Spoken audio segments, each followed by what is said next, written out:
If you watched our review of the new Jeep Avenger a few weeks ago and you're worried that the company has turned its back on its roots and is now focusing on building tiny EVs that are likely to be flummoxed by a bit of wet grass, then fear not, because this is the new Jeep Grand Cherokee. It has a petrol engine, it has four-wheel drive, and it can do this.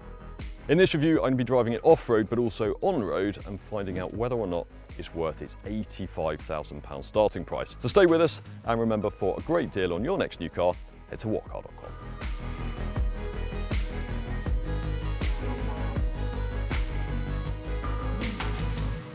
Now, with the design of this new car, the main thing Jeep has focused on is by trying to make it look wider, and it's done that in two ways. One, because, well, it is actually wider.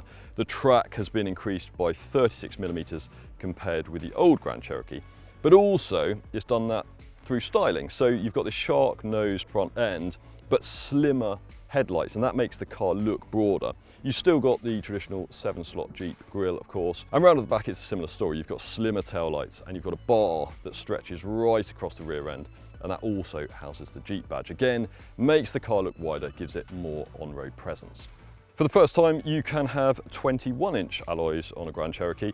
That's not especially big by the standards of luxury SUVs. Plenty of rivals are available with 22s and 23s, but particularly if you're planning to drive your Grand Cherokee on the road most of the time, which, let's face it, most buyers, particularly in the UK, are, then they do help to fill the arches a bit better. Now, I know I said this car has a petrol engine, and it does. It's a 2-litre, it's under here, but that's actually only half the story, because this is a plug-in hybrid, so it also has an electric motor. That motor is fed by a 17.3 kilowatt-hour battery, and it means it can drive the car along on electric power alone at speeds of up to 80 miles an hour, and for officially at least 31 miles. That might sound good, and it's certainly not bad, but by today's standards, that all-electric range isn't that great at all, really. Plenty of rivals can beat it, and the main problem with that is that it means they are cheaper to tax. So to give you some context, this will cost you more than twice as much in benefit-in-kind tax as the rival Range Rover Sport PHEV.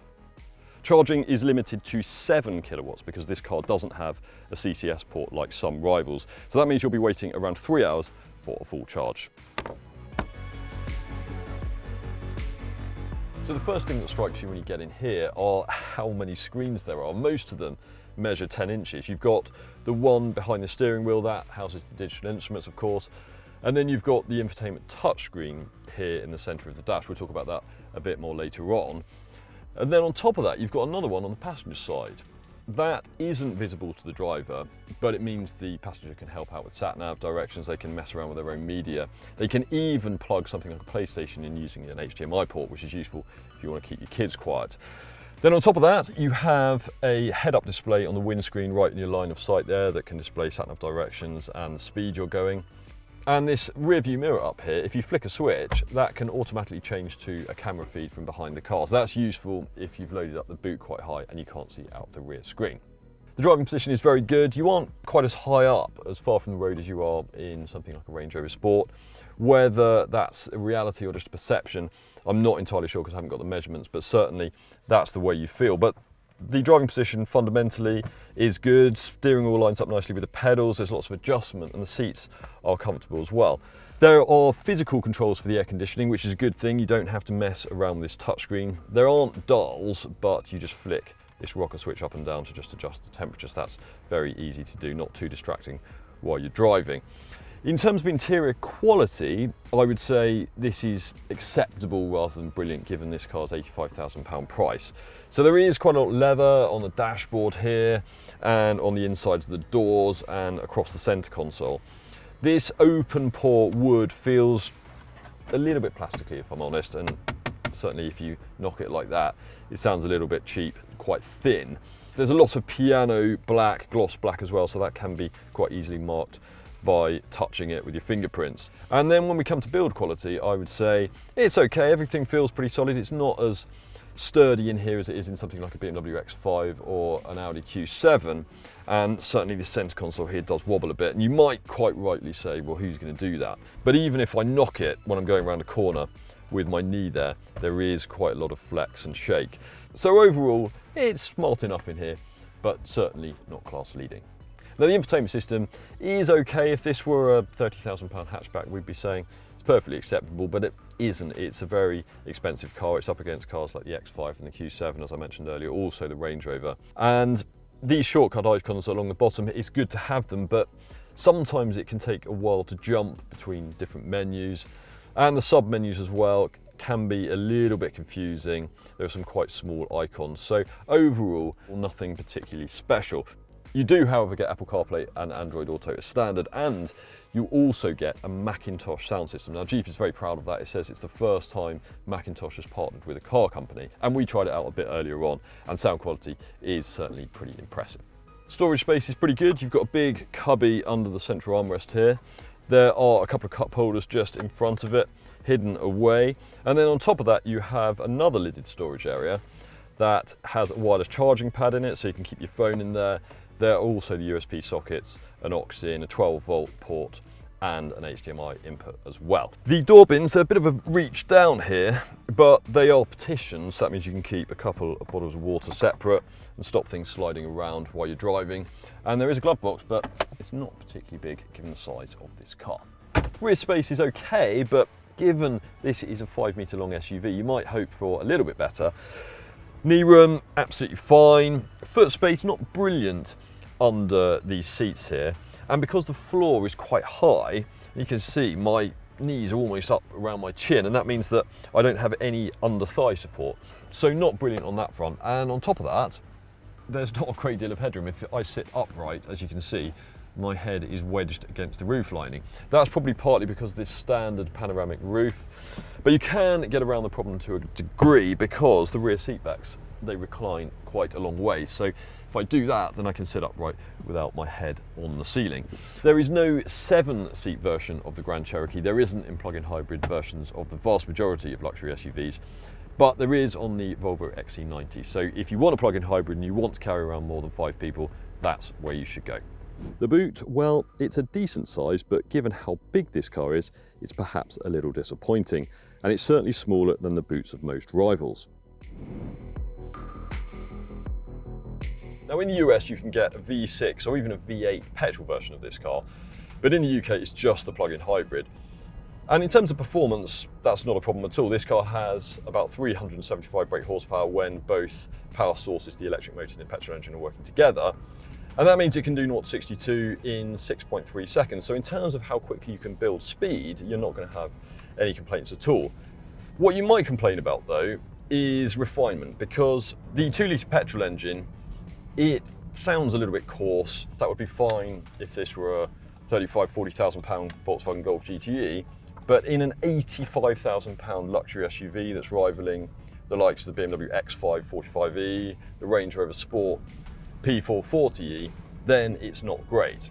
We've got the car in hybrid mode at the moment. That means the car decides for itself when to use electric power or when to use the petrol engine. You can, of course, force it into EV mode when you want to use just electric power.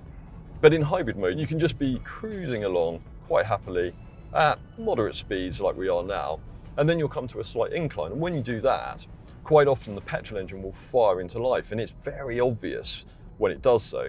It sounds quite coarse, as you can probably hear there. Not a particularly luxurious experience, and you can feel a bit of a buzz through the steering wheel as well. Now that 2-litre engine might be understandable if this car offered outstanding efficiency, but as we've said earlier on, in terms of its official range and its official CO2 output as well actually, then it's certainly nothing to write home about by class standards. This is a big heavy car. You wouldn't expect it to be particularly agile, but even by class standards compared with an X5 or a Q7 for example, this car really does feel its weight in the corners. On the tighter stuff you can really feel the weight transfer. There's quite a lot of body lean as well. You can tie things down a bit. This car has air suspension, so you can put it in sport mode, but really the difference isn't huge. This isn't a car that you're going to enjoy chucking around.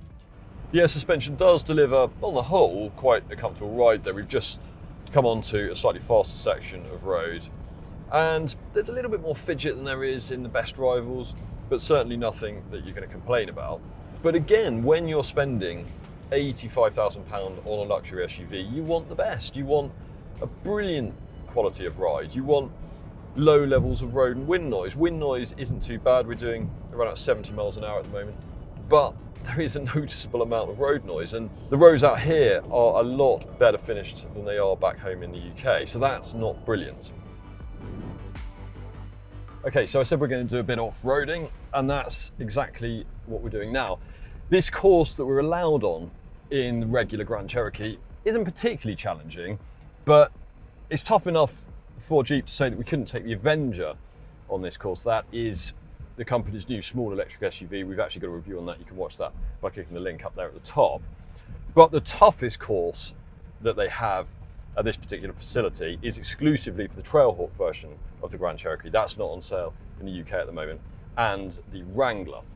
The air suspension is height adjustable. There are 5 different settings, and in its maximum ride height there is 275 millimeters of ground clearance. That's pretty good. In fact, that's almost an exact match for the Range Rover Sport, and the Grand Cherokee's short front overhang means it actually has a better approach angle than its British rival. The Rangy can wade through much deeper water though. This is probably the most challenging section of this off-road course that we've been on so far, and it's coping with it really well. We've got the gearbox in low ratio, we are in rock mode. You can also adjust the terrain for sand, mud, snow, or you can just leave it in auto. And another really useful thing is this camera feed of directly in front of the car, because when you're going up a hill, of course, you can't see where you're going because it's blocked by the bonnet. So that just means that you can avoid rocks or something that you need to get quite close to, but you don't want to have to do it all just by judging where you've been. The big problem for the Grand Cherokee is that it isn't really designed for the European market. As we said earlier, it's only offered here in plug-in hybrid form, and plug-in hybrids only make sense in the UK if you're looking for cheap company car tax bills, something the Grand Cherokee doesn't offer because of its relatively disappointing CO2 emissions and all-electric range. If you're buying privately, the Grand Cherokee is also likely to depreciate more quickly than rivals such as the BMW X5 and Range Rover Sport. So overall, it's a long way off troubling the class leaders. However, if you want something a little different and will really value the Grand Cherokee's off-road ability, you do at least get loads of standard equipment. Jeep has also told us that cheaper versions will soon be joining the lineup, starting from around £69,000. That won't make the Grand Cherokee much more appealing to company car drivers, but it will make the Jeep significantly cheaper than the class leaders for those buying privately. But for lots more information about the Jeep Grand Cherokee, head over to our website whatcar.com, where you'll find our detailed 4-point review. Thanks for watching. If you've enjoyed this video, then do give it a like. Make sure you subscribe for lots more videos like this, and other than that, we'll see you next time.